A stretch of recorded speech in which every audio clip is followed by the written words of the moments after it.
Une personne qui n'a aucune discipline ne peut rien accomplir de grand. À ça, je veux répéter pour que vous puissiez entendre. Une personne qui n'a aucune discipline, et surtout de l'autodiscipline, ne pourra rien accomplir dans sa vie. Cette vie où tout le monde se sent libre de faire ce qu'il veut, quand il veut, comme il le veut, où les gens n'aiment pas la discipline. Le souci de beaucoup de personnes, c'est qu'ils n'aiment pas la discipline. Ce n'est pas qu'ils n'ont pas de vision, qu'ils n'ont pas d'objectif, qu'ils n'ont pas de talent, qu'ils n'ont pas le courage de travailler, mais ils n'aiment pas la discipline. Et ça commence à longtemps.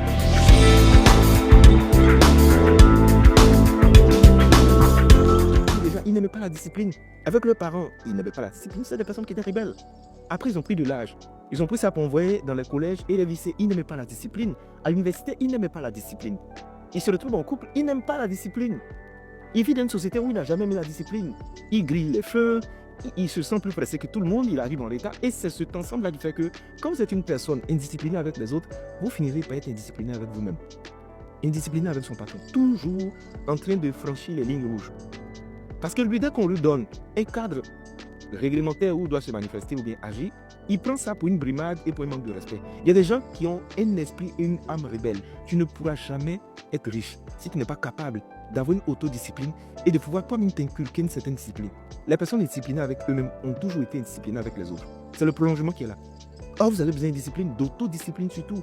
C'est pas tout le temps que vous allez avoir quelqu'un qui vous dit faut t'élever, fais ceci, fais comme ça. Par moment, toi-même, tu dois être la seule personne capable de maintenir certaines routines qui est ennuyeuse mais qui est utile pour atteindre des objectifs. Et c'est là-bas que beaucoup échouent. Je suis beaucoup de personnes, je donne beaucoup de conseils à des personnes sur même l'organisation de leurs activités, sur la discipline. Mais tu te rends compte, quand on finit de travailler avec eux, que l'un seul problème, c'est qu'ils n'ont jamais aimé la discipline. Et le premier signe d'une personne qui est disciplinée, regardez déjà sa présentation. Quand une personne se présente devant vous et qu'il y a un désordre sur sa façon de s'habiller, de parler, de se présenter, c'est un signe d'indiscipline. Parce que quelqu'un qui est discipliné, c'est quelqu'un qui va prendre le temps de préparer ce qu'il va porter, de préparer ce qu'il va dire, de se préparer mentalement au cadre, à l'environnement. Et ça, c'est les signes qui montrent cela. Autre signe qui montre une personne qui est disciplinée, c'est le fait que les gens ne respectent pas l'heure. Et ce truc de l'heure africaine, il faut qu'on puisse combattre ça. Moi, dès qu'une personne est incapable de respecter les heures qu'elle donne, je ne la considère pas. Je ne la respecte pas parce qu'elle ne peut rien faire de grand. Une personne qui a un problème avec le temps, qui n'est pas capable d'organiser son temps, c'est une personne qui ne pourra rien accomplir. Aujourd'hui, les gens arrivent en retard et puis ils sont heureux. À la limite, même, ils sont fiers d'être en retard. Une personne qui est constamment en retard, qui est à l'aise avec, c'est un signe d'une personne qui ne peut pas être riche ni accomplir certaines choses. Parce que ça encore, c'est parce que tu as un rendez-vous avec les gens, que tu fais des efforts pour arriver à certaines heures, mais imagine que tu as un rendez-vous avec toi-même. Mais c'est pire, tu ne vas rien assumer, tu ne vas rien faire du tout. Je vais vous donner quelques tips qui vont vous permettre quand même d'être discipliné. J'ai des formations qui sont prêtes dans le domaine de cette discipline professionnelle. J'ai aussi des suivis, des accompagnements sur mesure. Donc, je vous laisse le numéro WhatsApp pour tous ceux qui en ont besoin. N'hésitez pas à me contacter, on va travailler là-dessus. Et vous allez voir qu'une fois que la routine va commencer à être installée en vous, vous allez commencer à développer ça. Je fais énormément de vidéos parce que souvent, je fais des vidéos différentes selon les plateformes. Qui vous a dit que souvent, j'ai envie de faire des vidéos? Souvent, tu n'as pas envie. Mais tu sais que c'est utile et que tu dois faire. Et la discipline que tu t'es établie, mais tu respectes cette discipline-là. Premier tips sur la discipline. L'environnement. L'environnement est déterminant parce que tu peux avoir des bons objectifs, mais si l'environnement n'est pas cadré, n'est pas typé sur l'objectif que tu t'es fixé, il y a des choses que tu n'as pas accomplies. Pour éviter de me donner des justificatifs de ne rien faire, quand je veux faire des vidéos, je dépose déjà le setup, je mets tout ce qu'il faut là, avant même souvent d'aller me coucher ou avant de sortir. Quand je passe comme ça dans mon salon, que je vois l'espace où j'enregistre les vidéos, en fait, je me rends compte que l'espace en train me dit, tu dois faire des vidéos, viens faire des vidéos. J'ai déposé même un vestiaire où il y a des vêtements juste dans un côté du salon. Quand je passe que je vois les vêtements, ça me rappelle. Créez un cadre qui ne vous laisse pas le choix que de faire ce que vous devez faire. Créez un cadre pour ça. Tu dis, je vais faire du sport. C'est pas après tu vas te lever. Non, prends les tenues. Prépare les déposes, prends ta goutte, prends ton sac, dépose. Mets-les dans des endroits où tu n'as pas le choix. Utilise ton alarme. Si tu veux mettre 2-3 alarmes, ça doit sonner pour te dire, il est l'heure, lève-toi. Quand tu vas bosser sur un projet, rentre avec le temps. Ce que je fais, c'est que je fais 50 minutes de travail, 15 minutes de repos, 50 minutes de temps. Et tu respectes ce temps-là. Donc, c'est le cadre qui va avec. Tu dis tu dépenses trop, que tu veux une certaine, comment j'ai dit, éducation financière ou bien une certaine réglementation financière parce que tu dépenses trop. Mais il y a des actions à poser. Les implications, les notifications de boutiques d'achat. Quitte là-bas. Les newsletters, les messages que tu reçois de certaines campagnes que tu fais dépenser, quitte là-bas. Bloque ta carte. Donc, voici les choses que tu dois faire. C'est ça aussi la discipline. Tu dis non, vraiment, je ne mange pas bien, je veux maigrir. Ok.